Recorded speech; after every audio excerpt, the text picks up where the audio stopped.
Johnson criticizes Omar on Kirk comments, clearly has no idea what she's talking about. In a sharp and forceful rebuke, House Speaker Mike Johnson has publicly criticized Democratic Representative Ilhan Omar, stating that her comments following the death of conservative activist Charlie Kirk prove she clearly has no idea what she's talking about. The Speaker's condemnation adds to a growing wave of outrage from conservatives directed at Omar's remarks. The controversy stems from comments Omar made during a town hall interview with journalist Mehdi Hassan in the aftermath of Charlie Kirk's assassination. Kirk, the 31-year-old founder of Turning Point USA, was shot and killed at a university event in Utah. While Omar began her remarks by expressing condolences to Kirk's family, she quickly shifted to criticizing his political views. "There are a lot of people who are talking about him, Kirk, just wanting to have a civil debate," Omar said in the interview. "These people are full of and it's important for us to call them out while we feel anger and sadness." She went on to accuse Kirk of promoting hateful rhetoric, citing his past comments on the death of George Floyd and his opposition to making Juneteenth a national holiday.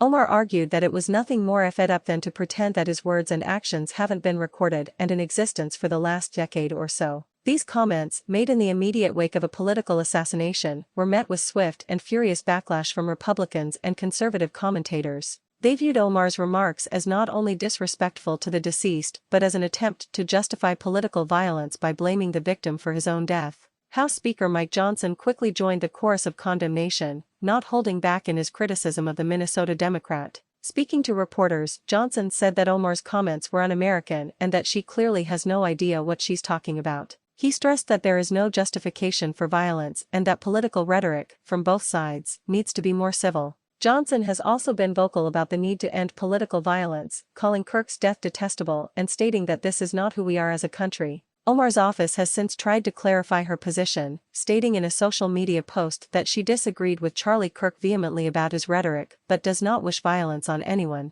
However, this statement has done little to quell the outrage. Many critics on social media have called for Omar to be removed from Congress, with some conservative influencers labeling her as evil and suggesting her words were an attempt to justify his assassination. The dispute highlights the deeply polarized political climate in the United States and the dangerous line that lawmakers walk when commenting on the actions and beliefs of their political opponents, especially in the wake of a tragic, violent event.